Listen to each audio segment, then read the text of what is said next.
RotoGrinders NFL Food for Thought podcast. We are getting down toward the end. The divisional round has concluded. We're heading into conference championship week, and before you know it, the Super Bowl is here. Will Priester, it is bittersweet, but it kind of just keeps getting more exciting towards the end of the year. Absolutely, man. Here's what I will say. I think mostly what we expected to happen this season has happened, like in a general sense, right? Kansas City's still one of the best teams in the NFL. And as the Eagles were playing throughout the season, I think we felt like they were one of the best teams in the NFL. As the San Francisco 49ers made the trade, got McCaffrey, but were playing well even before then, I think we started to figure out that they were one of the better teams in the NFL. And the Bengals, maybe it's up for debate if you want to say Bills or Bengals. I kind of started siding with the Bengals late, and I think we saw that. I feel like the best teams in the NFL actually made it to the AFC and NFC championships this year. Like that, I think we were getting what we should get. The four best teams are there in the end. Now, who comes out on top? Who has the best game plan? I don't know, but I think this is good for the NFL when the best teams get there. Like if the Jaguars would have upset the Kansas City Chiefs because of a Patrick Mahomes injury, I don't think we would have been thrilled about an AFC championship between the Bills and Bengals. I don't think it has the same lure, if you will, especially when the Bengals were able to get there again this year. So this is good. This is good. I think it's tough to say in hindsight. With everything we just saw the last month and a half, it's tough to rewind to September 1. I think we're getting the best teams that are playing the best football. Now, if you go back to September 10th, the day before kickoff or whatever it was, you think, okay, on paper, the Bills and the Chiefs were probably a slight leg up from the Bengals.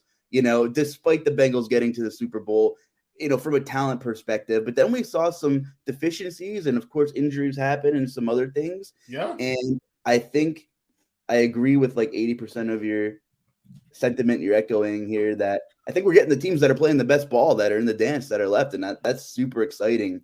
I think nobody's fraudulent that's left. And we talk all season about the same teams and the talking heads on national media about the same teams. Are they frauds? Are they not frauds? We found out that Minnesota was winning games, but they had their own deficiencies. They had a fantastic season. They were a lot of fun. There were some deficiencies there. We saw that the Giants have plenty of problems. Very competitive football team and well coached, but they have some deficiencies that were certainly exposed as well. And we're going to get to all of this. But before, can I piggyback off of that statement? Well, yeah, of course. So here's the thing, right? So frauds, I think frauds, perhaps the media may be using that word the wrong way. Let me tell you why I say this. I don't think Minnesota were frauds, but they weren't the best team in the NFL. And so when you win that many games, what happens is you have to be compared with Philly and Dallas and San Francisco. Like that's what has to happen. But I don't think they were frauds because they just weren't the best team in the NFL. You get what I'm like? They weren't a top 3 team, but they weren't frauds. Like they won 12 games. They just weren't. How many variables affect everything, Chief? Because in these games of chess and strategy and all these major sports that we cover, coaching matters the most in the NFL. I don't care what anybody says. So if one team goes in with a terrible game plan, if it was altered differently, we could see a totally different outcome, right? I mean, you can we are only seeing the chess pieces that are controlled so much, right? Brock Purdy's only checking out of so many plays that Kyle Shanahan's calling, So right. It's amazing how many. I'm not saying Minnesota had a bad game plan or the coaching was poor. I'm just casting a wider net as to how many things go into trying to win one football game with 4 quarters. We don't get a series here. It's not like the NBA, the NHL, MLB. You can't have one bad game in the playoffs. You can't make one stupid play in the playoffs. You just can't erase any of that. That's why we're addicted to the NFL, buddy. That's why everyone tuned in cannot get enough of it, despite listen, the NFL has given us 50 reasons to stop watching them or want to stop watching them in the past decade for one reason or another. You bring in politics, you bring in like Roger Goodell making bad decisions. So many things have happened, and we keep coming back for more. And you know what? It is what it is, and I have completely like I know my self-awareness here. I know I'm a football head, and it's not going to change, you know. Roger Goodell could call me an asshole to my face, and I'd still watch his product every week because I love football. I love it. I love it, man. But without further ado, like, you guys check out scoresandodds.com if you haven't. We already have picks up for conference championship week. Chief has been pumping out a lot of good prop stuff there. You know, Grant Neefers over there, Brick Devine, Noto, and we have a bunch of Scores and Odds handicappers who aren't exactly affiliated with RotoGrinders, but are really good and popular throughout the industry. Last week we had Alpha Dog Bets on the show. The guy's got like 30,000 Twitter followers. He's so sharp. Analytics Capper, our guy AC over there, he's on VSiN all the time. We have so many. Ryan Reed, who does Behind the Lines with Dean, and Dean does picks too. Dean from Grinders Live. Dean does picks for us. I mean, the whole crew's over there. We have so much talent. You should check out scoresandodds.com. And of course, Parlay IQ for NFL and NBA are both live and they're free. So if you want to check out Parlay IQ, if you're into single game betting, this stuff correlates your bet slips. It is fantastic. There's so much simple math at your fingertips with Parlay IQ that it calculates for you without really moving a muscle. So definitely check us out at scoresandodds.com. I know we're going to have a mess load of picks and props for the next couple of games that we have left. And I'm really excited, Chief. So I know we had a lot of action last week. I'll let you steer the ship for us. Where do you want to begin?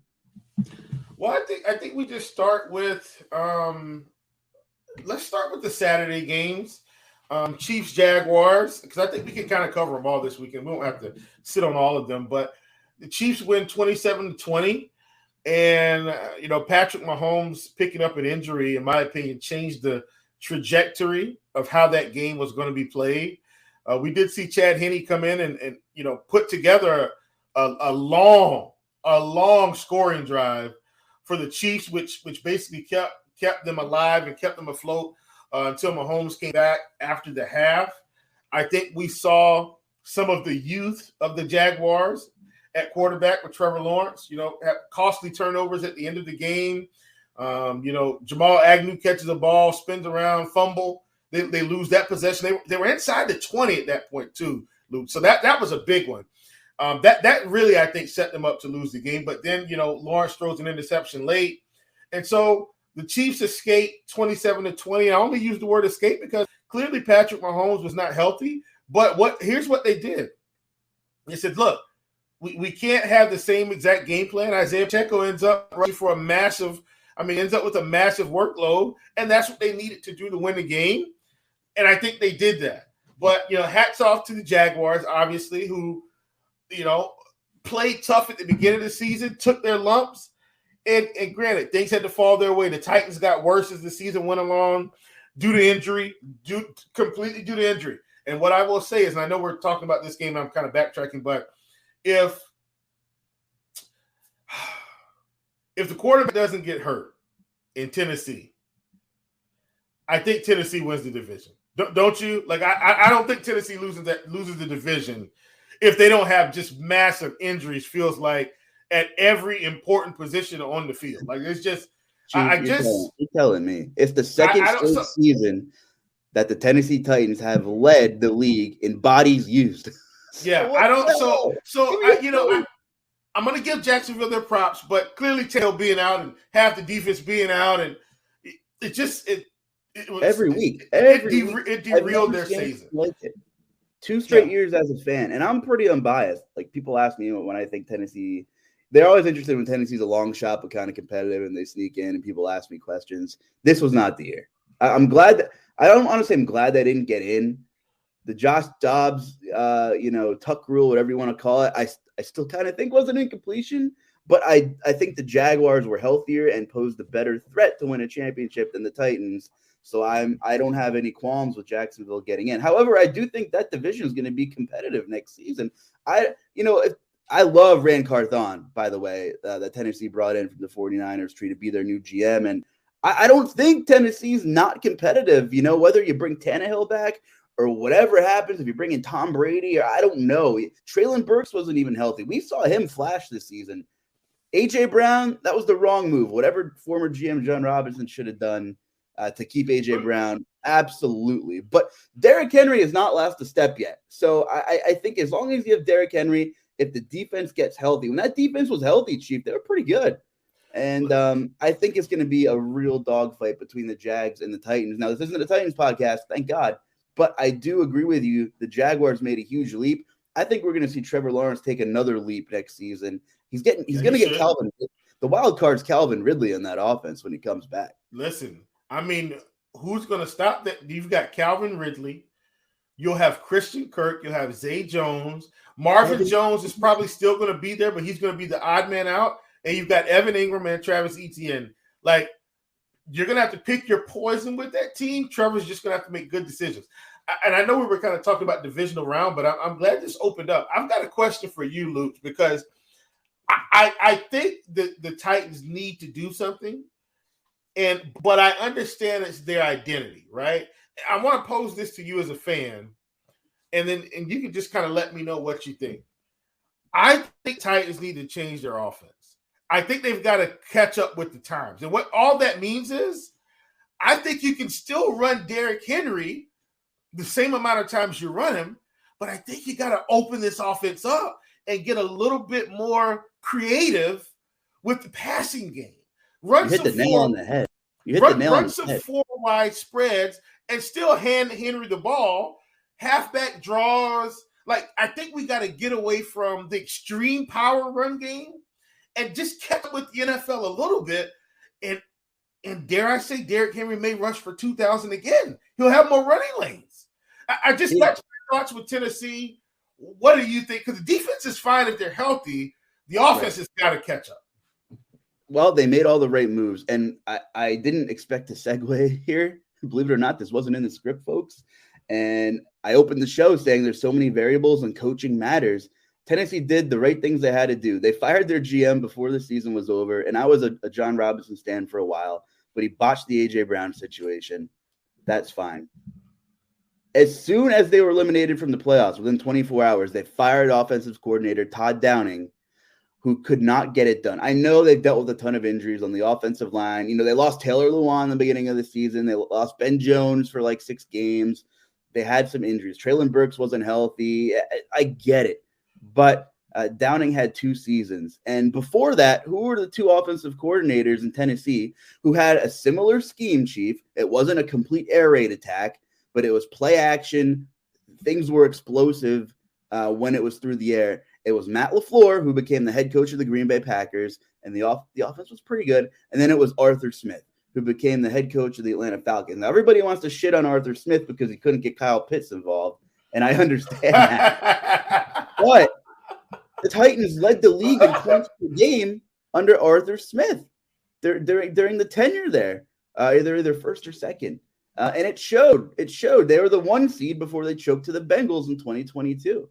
So I think you can have this, ground attack, this ground-based attack as long as it's creative. It was completely stale under Todd Downing. There was no motion. There was no complicated sets. The personnel he used was awful. So I think whoever Tennessee brings in to become the offensive coordinator, and right now the favorite is in-house candidate Tim Kelly, who was with Houston. He was actually pretty good. It's only going to be an upgrade. Now, you look at the 49ers and you look at the Eagles, you think of these sexy offenses. Well, I tell you what. They both run the ball at a top 7 rate in the league. So you can run the ball to a high degree and have a ton of volume and still have explosive offenses. So I think the blueprint is still there for Tennessee. I think it is a lot of schematics and a lot of intricacies that need to be involved, because you think of the 49ers and you think of the Eagles and you're like, wow, these offenses can put up points with anybody, but they run the ball so much. Kyle Shanahan is the best offensive schemer and arguably play caller in the league. So he's able to get his guys open off misdirection and play fakes, and it's beautiful. And the Eagles running a bunch of RPOs and play action in their own right and getting, the one-on-one matchups on the outside and using bunch formations and things that are not stale. So I think you can still run the ball in the league. You just have to be creative. And I think Philadelphia and San Francisco are a perfect blueprint to that degree. Now, when you look at the Chiefs and you look at Buffalo, those are two teams that just want to throw the football all over the field. Yep. I will credit Cincinnati. They stick to the run game even when they can't run because it still helps Joe Burrow open things up to T. Higgins and how good has Hayden Hurst been, and of course Jamar Chase. But getting back to that Chiefs-Jags game before we move on, I think the Chiefs cover pretty easily if Mahomes doesn't get hurt. It's clear that they were very limited with what he did in the second half. The Chiefs won. They didn't cover. That first drive, the opening drive that Mahomes had, and they went right down the football field, I feel like I'm a recency bias guy saying this, or I feel like a fish saying this. That might have been a top 3 Patrick Mahomes drive that I've watched. He was so good on that opening drive, evading pressure, spinning around, jump past it. Like, he was epic on that opening drive when Kansas City scored. It actually kind of broke my heart a little bit that he did get hurt, because I thought we were going to see just a historic performance from Mahomes on that drive. Listen, they got the job done. Andy Reid's not stupid. Like you said, they had to flip the bill. You're not going to tell Mahomes to not play because he's your leader. He's the heartthrob. As good as Chad Henne was, you're not going to tell Patrick Mahomes to not get in the football game. But you can change the game plan a little bit. And they smashed and dashed with Pacheco, and he was fantastic, like you said, and they got the job done. We'll see how that ankle heals up in the next week or so. But I think that was a real gutsy win by Kansas City, regardless of who's on the other side there. Yeah, man, for sure. I mean, I think that was the right call. It's what they had to do. And I'm with you. So here's the thing, man. I was a little bummed about my props this weekend because Patrick Mahomes getting hurt. Like, if you look at the game, everybody was running the ball in the third quarter because it was still like a kind of close game. But look, man, Kansas City's the real deal, but so is Cincinnati. And that's why I'm saying I want to start the show out saying that I think we're going to see some really good football this weekend. I totally agree. It's amazing how much when you're sports betting and you have to stick to your guns, because there's so much smoke and so much content everywhere in our industry, in the national media now. It's still a little bizarre to me flipping on ESPN and seeing over-unders and spreads on the TV, next to where it says Bills versus Chiefs 7:30, and then it's like -6. It's still kind of fascinating that we're here finally. 15 years ago, sports betting was completely frowned upon. It would never be on major TV networks. Now they're all begging for it. But yeah. The Bills went to -5.5. The money was going heavy on Buffalo. The narrative was that the Bengals were missing all these linemen. And that even concerned me a little bit. But, so like if you followed us last week, I think I said Bills win, but Bengals cover. And I don't bet a bunch of money lines unless I'm stringing some parlays together. I said Giants cover, but Eagles win. I was really wrong there. And then I think I had San Fran straight up and covering. So, I mean, not the worst calls, but, it's amazing how much you have to really trust your own process when you're handicapping, because that Bengals line seemed ridiculous, and it turned out to be that it was, right? Yeah, like, listen. On the show, and I think we talked about it last week, like, that became my favorite bet of the week. Luuch. Bengals +5.5. And I'm sitting here, and I think if you listen to this show, like I told you, Luuch, and I think we were talking about last week, I expected the Bengals to win that game straight up, period. Like, I didn't think Buffalo was going to win at all. And so, when you get lines like that, especially with your conviction, you have to roll it. You know what I mean? And it worked out in our favor. Now, here's what didn't work out in our favor. Giants plus 7.5. My God, the Eagles just smoked them. And I guess we can move on to that because it looks like the Giants still have plenty of work to do. I did see a report today where they're going to be committed to Daniel Jones. And I'm not sure if that means they give him the franchise tag or they come to some form of a long-term deal. Now, he's not going to get Dak Prescott money, and he's not going to get Patrick Mahomes money. He's not going to get, Lamar Jackson money whenever he gets his money. He's not going to get Aaron Rodgers money. So I'm just trying to figure out where he views himself and where the organization views him, because it feels like this could possibly be a chance for the quarterback market to get reset. And what I mean by reset is in the right way, whereas when a guy's not elite, we don't pay him elite money. We give him a nice contract, but we're not giving you Patrick Mahomes, but you're not Patrick Mahomes. You get what I'm saying? So I'm interested to see how this turns out, but I'm not going to diminish the Giants season. They weren't a better team than Philly, but they did have a much improved season. I think everybody in that building feels good about where they are. I think they feel good about the coaching hire. It seems like they finally got it right. And what do you know? Maybe Dave Gettleman was right by taking Daniel Jones. I still don't think so, for what it's worth. I think they could have gotten a better quarterback, but Daniel Jones has proven that he's definitely NFL caliber. And with the right coaching, Saquon stays healthy.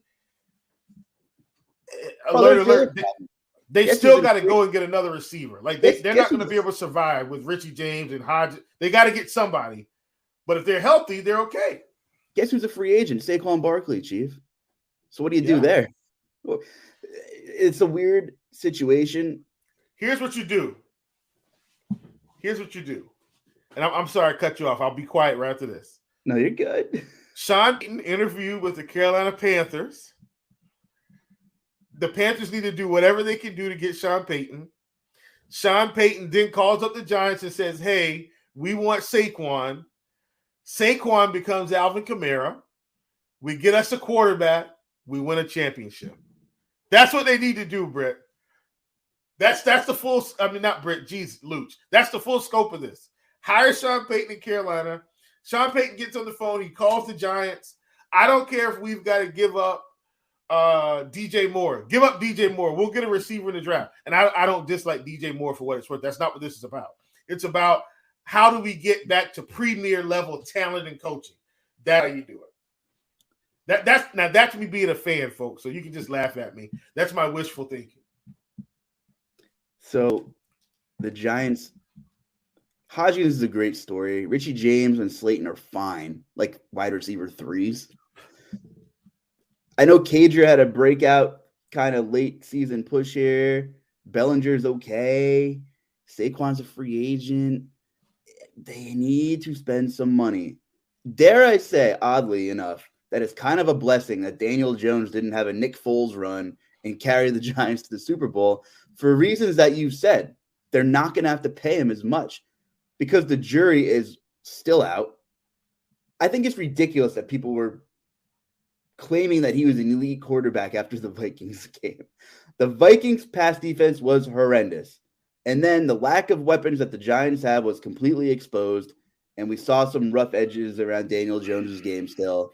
I can't blame the guy, though, with the weapons that he has. That's really cute that he has a really good running back. But, what do you expect from the guy? He had 15 touchdown passes this season. I know he's great with his legs. Another dynamic there. But we can't say that he's elite. Now, you and I agree he has potential to be a top half of the league quarterback. And I think you can win a Super Bowl with a top half of the league quarterback. He's probably top half right now, to be honest. He's probably top half right now. He might be. But you're going to have to bring some people in. Kenny Golladay was a fail. So I think the fact that you're not going to have to give him the bag, you're going to give him like half the bag financially, is a good thing. I think you stick with Daniel Jones because I think he's still growing. We saw 1 year with Dable. You could have made a case for Jones that the previous coaching staffs broke him, and he was almost unfixable. Like, thank God. Thank God Doug Peterson was the perfect fit in Jacksonville, because you couldn't have blamed Trevor Lawrence if you didn't pan out or if you grew the wrong way from a football standpoint and at a pro level with Urban Meyer and whatever the hell that was. So I think there's upside with Daniel Jones. I don't think he's ever going to be a top 5 quarterback, but I think he could be a top 10. I think he'd have top 10 quarterback seasons, and I think he could win a Super Bowl as a top 10 quarterback in a given season. But yes, the defense played better. Still need some help there, but you got to bring in somehow. You got to invest in some weapons on offense for Daniel Jones, the right weapons. You and I talk about it time after time. All these organizations that make the bold moves, typically, to bring in some serious help for a quarterback that they believe in, prosper. The Chiefs went out and got Juju, right? They got Juju. They got Valdez-Scantling. They draft some running backs in the draft to help out Mahomes. Pacheco was fantastic. Look at Jacksonville. They bring in an entire new receiving corps, right? Zay Jones, Calvin Ridley next year, Evan Ingram. I mean, but let's talk about that like for 30 seconds. And I've already mentioned it, but I don't think people realize how good these receivers are going to be next season. Calvin Ridley, who are they going to cover? That's my question. Who are you going to cover in Jacksonville next season when you've got those? Because those 3 guys are going to be on the field in 11 personnel. It's going to be Ridley. It's going to be Kirk. It's going to be Zay Jones. And all of those guys, believe it or not, can move around because when Ridley was in Atlanta, Julio was still there. Christian Kirk's been on teams with DeAndre Hopkins and guys like that. Zay Jones has been on teams where he's the 3rd option. So think about this. Evan Ingram was on a bad Giants team. Who are you going to cover in Jacksonville when all those guys are there? Somebody should be open, running wild all the time. Oh, don't forget, Travis Etienne's in that field as well. Good luck manning up against the Jaguars. It's going to be tough. And all those guys have enough speed as well. That's the other thing. They've all got – so Kirk and Ridley have some size and speed. Zay Jones has got some size and speed. But the common denominator is they all have speed. Speed kills. I agree. The AFC South's going to be fun, and we'll see whatever the hell the Colts do. I don't know. Good luck to the Colts. Hopefully we have the green light to do a draft special again, because this crop of quarterbacks and who's going to trade up or trade down, it's going to be phenomenal to talk about in about a month and a half, 2 months from now. So that should be exciting. Okay, so the Eagles did what the Eagles do. And, on the flip side of that game, Jalen Hurts didn't have to be in his full bag. We saw him scramble. We saw him willingly take some hits, which was encouraging from a health standpoint. Before that game, the Eagles dropped to 5-1 to win the Super Bowl, which was kind of crazy. And, they made enough plays. Devontae Smith and Goddard were good. But the run game, I actually just wrote up the under for the Niners-Eagles game. It's 45.5. Both teams run the ball at a top 7 rate. The Eagles, they have this running gun offense, but the run game and the play action and the RPO set it up. They set up these explosive plays. The Eagles are going to want to run the ball. That's for sure. And Miles Sanders, Boston Scott, who scores every game against the Giants, Kenneth Gainwell, they looked fantastic against the Giants. And I think, I think, first of all, the San Francisco 49ers are not the Minnesota Vikings. So I think it is going to be a very interesting matchup schematically and strategically between the Niners and Eagles. But before we jump into talking about these 2 championship games, we got to talk about Dak Prescott, Dallas, and of course the Niners with Brock Purdy here. We saw a slugfest Chief 19-12. San Fran covered the spread at -4, and just a slobber knocker of a old school type football game here. Yet again, another season the Cowboys don't reach the NFC Championship. The Niners are back, regardless of who's behind center for them, which speaks testaments to Kyle Shanahan and that offense. And before we talk about the negatives, I think the positives, and this is going to hit home with you, not that you're upset about it, but because you've seen Christian McCaffrey play so much down there in the Carolinas firsthand, that amazing when you bring a Ferrari into a high-end garage, it is amazing how many more things you can even do with an offense and a creative play caller. The things that he allows Kyle Shanahan and that offense to do, as if Deebo Samuel and George Kittle and Brandon Ayuk paired with an elite play caller wasn't enough. You bring in a guy that can line up anywhere on the damn football field and do whatever he wants with that football. It's almost unfair. It's almost unfair, the flexibility that the 49ers have offensively, that you can keep winning with a guy like Brock Purdy, who is serviceable. But we saw Jimmy Garoppolo look great in that scheme. We saw Brock Purdy. He's undefeated as a starter right now. And I can't say that it was an electric offensive performance, but the Dallas defense is pretty good. They applied a lot of pressure all game. 49ers got it done. I know McCaffrey didn't have this ceiling game, but his presence on the football field is noted. Like, it just, from the eye test even, it just opens up so much, Chief. Yeah, absolutely. So the 49ers are the real deal, obviously. I don't think there's any doubt about that. And I think we saw, what, in a sense, how good of a coach Kyle Shanahan is. I think that's what this San Francisco season is about, to be honest with you. It's not, I don't even think it's about any of those players. If I'm saying from my standpoint, like, clearly the players are going to go out and play, but if you don't think Kyle Shanahan should probably be the coach of the year this season, I don't know what to tell you. Like, look, Dable's done a great job. Doug Peterson did a great job. I mean, listen, these guys did great jobs.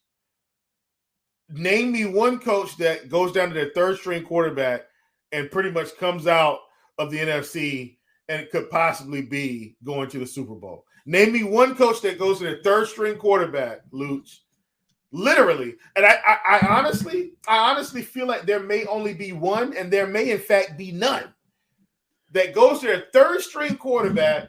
Now, granted, their season was set up for success with the schedule at the end, but he still had to go out and win the games. Name me one, and if you can, then we'll talk about it a little bit. But I think Kyle Shanahan should be the year, just off that alone. I can't really argue. The only other name you mentioned, Doug Peterson. The other name, and I don't know if I would have said this 5 weeks ago, but it's Zach Taylor. To get back here again, I know that he has a ton of weapons at his disposal, but the defense wasn't always highly touted, but he has that defense playing at a really high level. Like, they're more than good enough, and we're seeing that. As much as the Bills had deficiencies, the Bengals defense still played exceptionally well on the road, in the snow, in Buffalo. So as much as I was impressed with Burrow and the whole offense, how about the friggin' defense? How about the team Zach Taylor has? Now, do I think he'll win Coach of the Year? Probably not. But I think you make a really good point there with Shanahan. Well, but my only argument, man, if Zach Taylor has his third string quarterback, do the Bengals go to the AFC Championship? I think the answer is no. No. They also don't have the defense the 49ers have. So. Correct. Absolutely. But they're getting there. They're getting there. You're right. If you said Shanahan, Doug Peterson, or Zach Taylor won Coach of the Year, I wouldn't have a problem with any of them, honestly.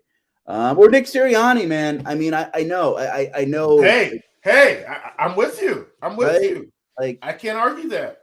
My argument, though, I can't argue that. My argument is, hear me out. You'll get what I'm saying. If Nick Sirianni had to have his second string quarterback the rest of the season, do they go to the NFC Championship? That's a testament to Jalen Hurts, my friend. And the leap he's taken, they catered the offense around his strengths. They bring in A.J. Brown. My question is, if he had to have Gardner Minshew starting in week 5, 6, 7, 8, and Gardner Minshew's got to play the rest of the season, Is Philly the number one team in the NFC East, and do they go to the NFC Championship? Maybe. I don't think so. Unlikely, but it's possible. That's my Shanahan argument. Name me one coach that gets their backups back up and still goes to the NFC Championship or to the championship game. That's my argument for Shanahan Coach of the Year, and I don't think he's going to get it. That's my concern. I don't think Shanahan's getting Coach of the Year, and I think he's earned it this season. Like, if he hasn't earned it any other season, he's earned it this year. I love the fact that the Niners and Eagles are vying to go to the Super Bowl because both of them have very good play callers. Yes, agreed. Both of them made splash moves this season to go all in between A.J. Brown and McCaffrey. And both of them, we've seen them, the GMs, we've seen them, and in the whole GM room, we've seen them, John Lynch and Howie Roseman be uber aggressive. And we're seeing everything kind of work in unison and collectively here. Everyone's on the same page here, right? But the Niners, as aggressive as they were, and they bring in Christian McCaffrey, this is a pretty organically built team, Like, I love Fred Warner. I love some of these late-round picks that the Niners have hit on to help build this team, which is partially why I'm really excited for Rand Carthon to join Tennessee. Like De'Mondre Lenoir, like guys like that. I mean, they built championship caliber rosters using a multitude of assets and strategies. They hit some late round draft picks. They go out and make the trades that a lot of GMs are afraid to bold moves they're afraid to make. And we're really seeing both franchises really flourish here. And I think it's really special when everyone in the front office and on the sidelines and the players are all bought in and everyone's on the same page. It's rare, but it's also good. When Nick Sirianni was hired, I was really unsure if he was the right guy for the job. Now I'm certain that he's the only guy for the job in Philly. His demeanor, his presence, his attitude is Philadelphia through and through. The players would die for him. They would run through. Maybe that's the worst analogy ever. You know what I mean? They'd run through a damn brick wall for him. And while, you look at the guy on the sideline and he kind of always has this dopey look, he is a very intelligent person and his football IQ is through the charts. But his demeanor and his, he has a little bit of that swagger as well that the players really respect. Yeah. This guy, I hope, is in Philly for the next 10 years because he is Philadelphia. And I think it's a perfect match. Him, Jalen Hurts, and the whole franchise. I think this is a really special NFC Championship game here. And you can say the same things for the Chiefs and the Bengals with the way they're constructed. We talk about the Chiefs, right? Of course, they've made a bunch of moves to bring in some talent to help Mahomes. But let's rewind. How about getting Mahomes? How about them mortgaging a ton of assets when they had a fully capable quarterback to grab the kid out of Texas Tech, who people liked but didn't think that he'd be the best quarterback in the NFL, and you get Patrick Mahomes, and it changes the entire franchise for the next decade. So kudos to these organizations who are in the playoffs, not afraid to make the bold moves. As for Cincinnati, they kind of just, I wouldn't say they've made bold moves, but they kind of have just methodically have made all the right decisions with their draft capital and their free agent signings between T. Higgins, Jamar Chase, Joe Burrow, and lining up that defense. They didn't really make any crazy trades or any deals that I can think of off the top of my head, but that front office has methodically pressed all the right buttons over the last 5 years. So it starts at the top, Chief. You got to have the right people upstairs to make this thing work. And you said we have the best 4 teams on the football field. I think it's a big testament to all the front offices. Yeah, absolutely, man. I mean, the front office can make or break a team. And that's what's so crazy about it. Like, think about that. Think about one big trade after another. And so let's think about the teams that are in the championship that we talked about. San Francisco, obviously, you talked about them making the splash. Eagles made the splash over the weekend. The Kansas City made kind of a reverse splash by like not overpaying for Tyreek Hill and allowing him to go somewhere else. They said, look, we got to protect our team here. We can't, if we pay Tyreek, then what are we going to do in the offensive line? What are we going to do in defense? So they kind of had to make a reverse splash and kind of just go and get some secondary guys, and Patrick Mahomes still makes it work. You know what I'm saying? Like, and Cincinnati, even though their offensive line wasn't full strength this season, they've tried to work on improving the offensive line over the past 2 to 3 seasons. And those aren't the big splashes, but they're doing things to make their teams better long term. I can't argue with anybody's front office when you're doing that. Yeah, you're right. I mean, not signing Tyreek gave Kansas City flexibility to get Juju, Valdez-Scantling, and bringing Carlos Dunlap on the other side. So I think, again, it's just Mahomes and Andy Reid. You talk about quarterback coaching pair. When's Eric Bieniemy going to get a job? I saw the Titans want to have an interview with him. I'm really excited about that. He deserves, whatever he wants to be. Like, this guy, I'll poach anybody from the Kansas City tree, right? Like, if you're involved in that success, come on over, man. So I wouldn't mind seeing him. We talked about offensive play callers, and we were talking about Tennessee earlier. So imagine that addition. If you're Mike Vrabel, I would endorse that for sure. But anyway, Dak Prescott, Chief. I know we kind of beat way around the bush there. What's happening? What's happening in Big D? Going to be a lot of questions surrounding Dallas moving forward here. Well, so here's the thing. So Marcus Spears from ESPN is a guy that I like because I feel like he keeps it real. You know what I mean?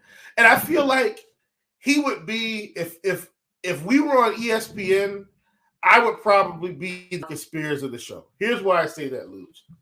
When the media wants to tell you a lie, Uncle Chief wants to tell you the truth. When the media wants to tell you, as an example, that Aaron Rodgers is Tom Brady, I'm here to make sure that we pump the brakes, right? When the media wants to tell you that Mike McCarthy should be fired, Uncle Swagoo comes in and says, hey, listen, the man's won 12 football games this season. He's won this many football games. Like, this has been a winning team since he's been there. Why are we talking about firing this man, right? So he comes in and says, hey, like, let's pump the brakes. We could be in a much worse situation than Mike McCarthy. You know what I mean? Now, why am I saying that? I'm going to give Dak a pass, and I'm going to make him prove me wrong or right next season. And why am I saying that, Luuch? This is the worst season that Dak's had since he's been in the NFL in terms of the turnovers, right? So who he's been most of his career. So I don't want to use one season as the measuring stick for his full body of work.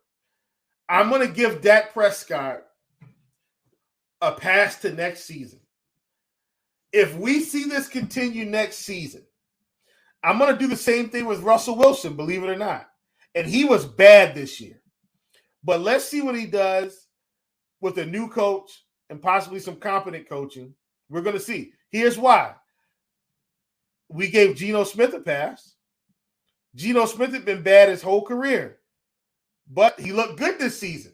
He looked much more improving. So we were ready to say that Geno has taken a step forward, right? That's what we were ready to say. I'm going to do the same thing with quarterbacks that have been pretty good over their careers, but this season have had a bumpy road. I'm going to give Russell Wilson a pass. I'm going to give Dak Prescott a pass. Turnovers taken care of.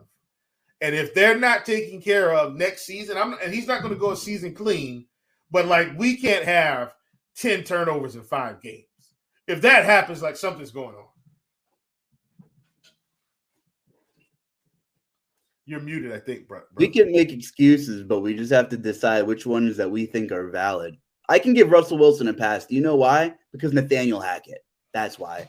Inept coaching, inept play calling. I will deem that valid. If we're playing the buy or sell, I'll buy that one.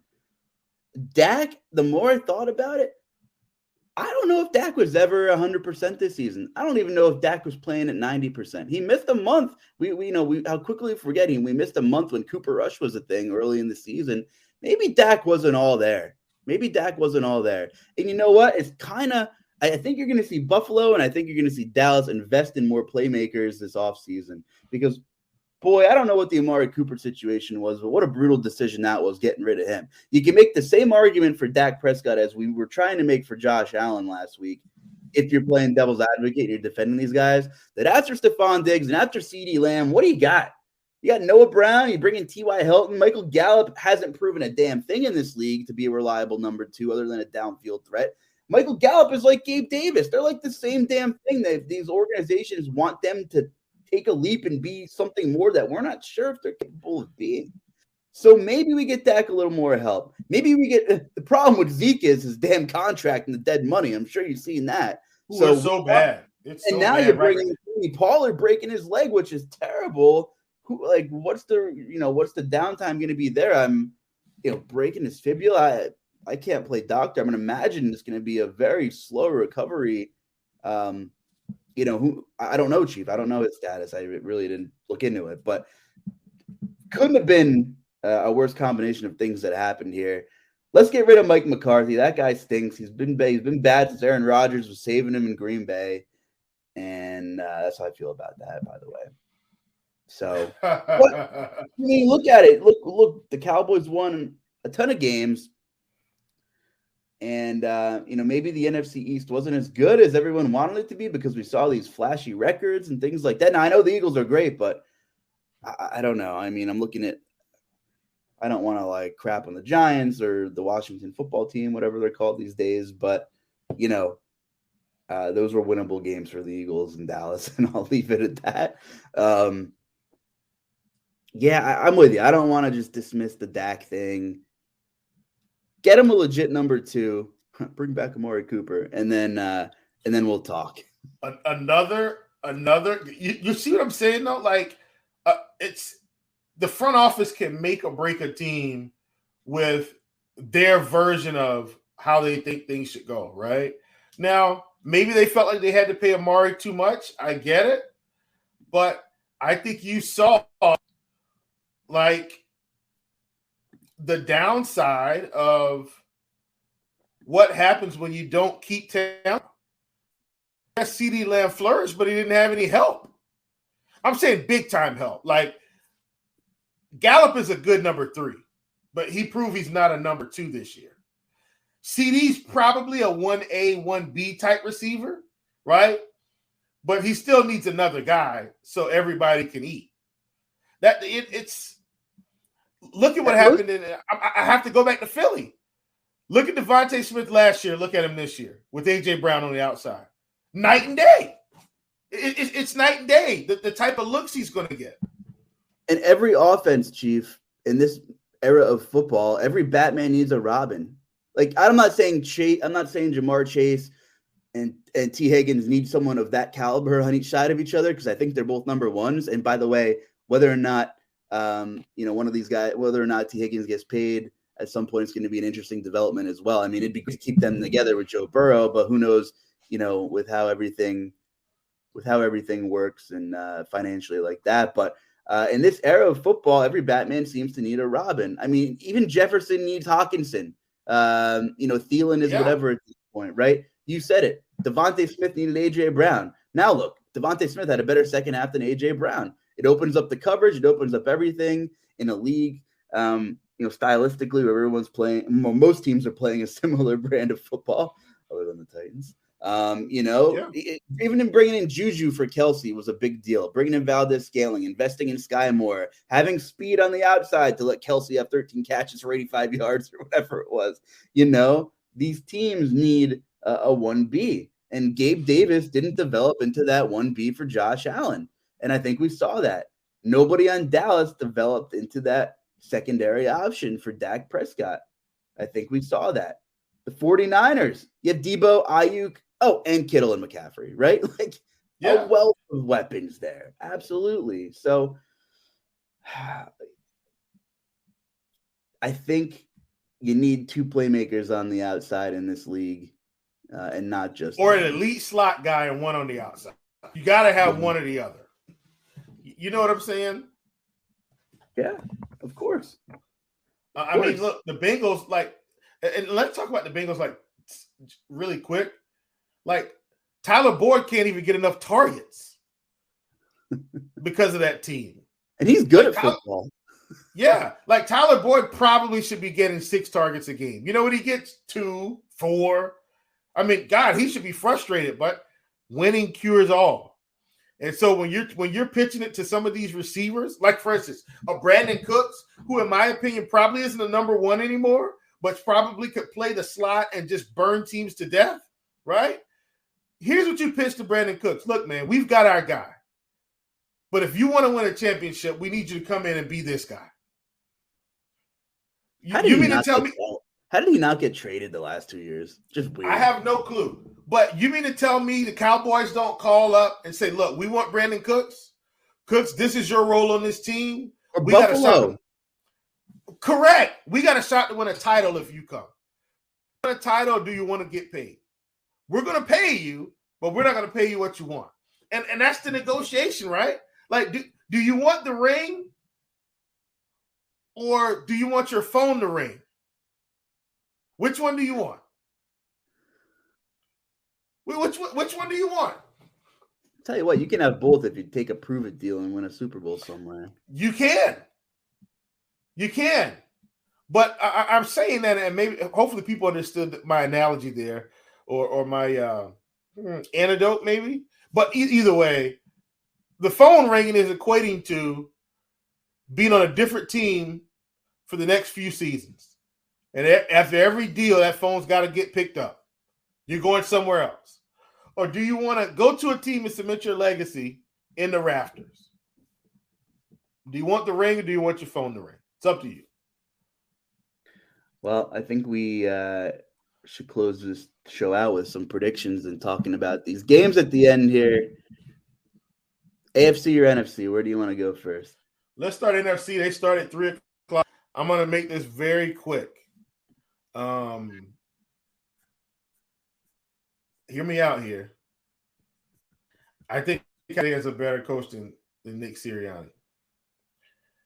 I think the 49ers defense is the best defense that the Eagles have ever seen this season, that they've seen this season. The Eagles are at home. 49ers are on the road. And this is going to be a tall task for Brock Purdy. Fly, Eagles, fly. I'm taking the Eagles here. I know everybody probably thought I was taking the 49ers, but here's my deciding factor. Eagles at home, I think Jalen Hurts is a better quarterback. The Eagles defense is good enough to make Brock Purdy not play at a high level this week. Give me the Eagles at home. They are good enough. And they had a bye week, and then they basically took their foot off the gas against the Giants in a very low intensity type environment. So stylistically, it's a strange game. And I think it's on the other side of, I think it's a bit ugly.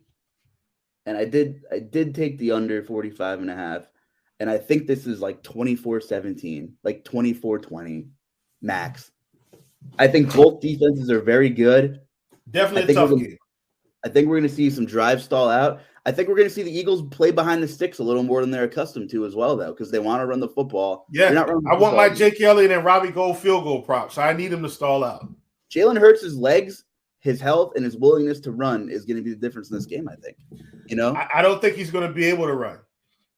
I think we're going to see like a handful of 3rd and 7 scrambles that he picks up that kind of makes a difference in the game. I feel like it's going to be super competitive heading in the 4th, and we just see that athleticism take the Eagles over the hump here and they Oh, squeaked by. no.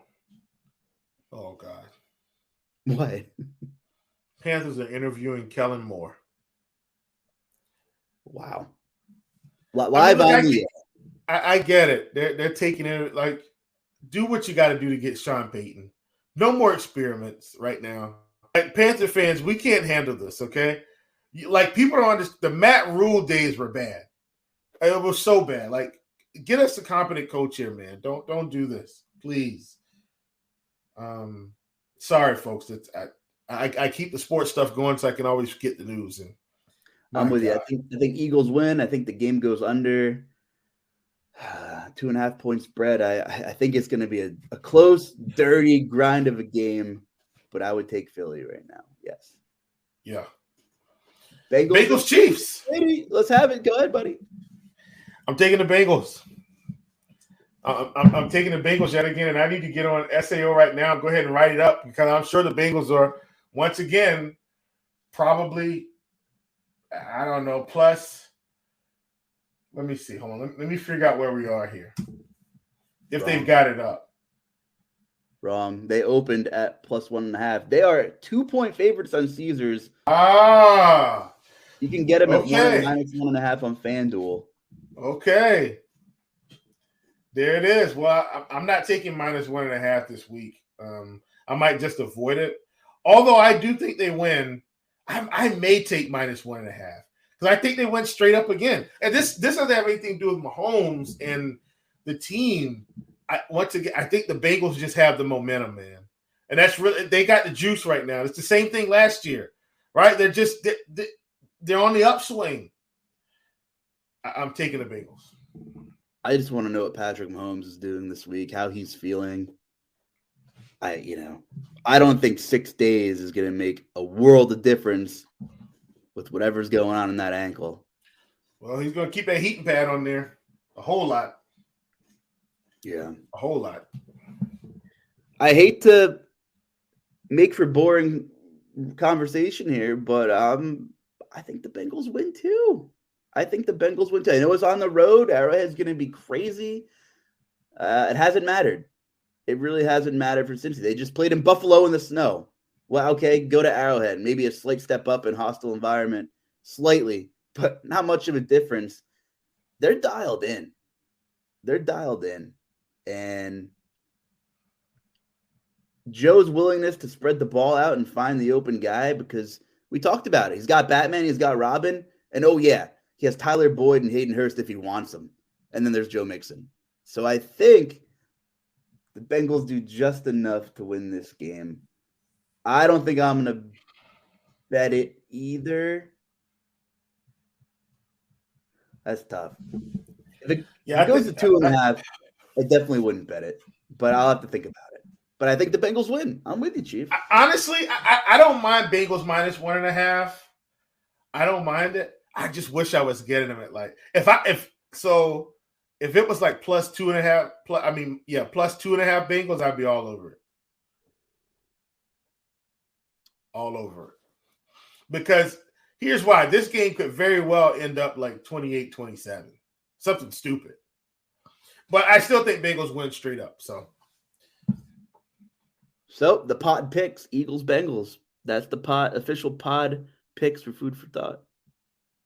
Yeah. Yep. There it is. Got anything for story time, buddy, or food of the day? Well, I think we'll be doing some tastings here coming up, some foods for the catering at the venue. So I think that'll be coming up very soon. I'm pretty excited about that. Good guy, we're spending a lot of money. I mean, wow. Just listen, man, getting married where I'm getting married at in Charleston, which is a wedding destination tourist town, it's so bad, Luuch. Like, we have to overpay for everything. If I was doing this back home where I grew up, my wedding would probably be 1/4 of what I'm paying right now, or have paid rather. But still, like, good gosh, man, just it's so expensive. But it'll be well worth it in the end. Should have a good time. And after this tasting, I can't wait to tell everybody about it. It better be good for what we're paying. It better be good. Looking forward to hearing it. I'm pretty sure we're probably going to take a week hiatus when there's the extra week between the Super Bowl. But we're going to, as far as I know, I think we're going to come right back at you the week of the Super Bowl. And I have a feeling we're going to bring on a couple special guests that week, Chief. I'm looking forward to it. I hope so. I can't wait for the closeout episode for the season. It's going to be a good time if we can get these guys on. We really can't thank you all enough for sticking with us all year. We know this is not your mama's podcast. I took your line. Yeah, it's not. It's not your grandma's either. We're the podcast at RotoGrinders that's like sticking the square peg through the round hole because we'll give you a little bit of stuff that makes analytical sense. And then it's like, let's just talk like we're at the bar or at the barbershop, and sometimes you need that to hit the reset button. It's fun to talk about coaching and GMs and things that are actually happening in the league. I'm honored and privileged that we have the opportunity to kind of take one of these shows here in the RG network and I don't want to say go a little mainstream with it, but have that capability to talk a little bit about what's going on outside of, the 100 yards in the football field for that week. There it is. I couldn't have said it much better than that. I mean, I think that's what we shot for, and hopefully everyone's enjoyed it. I know we have some hot and cold takes, but listen, we own them all. And thank you guys so much. And this Super Bowl episode should be a fun one if we can get our very special guests on. Stay tuned.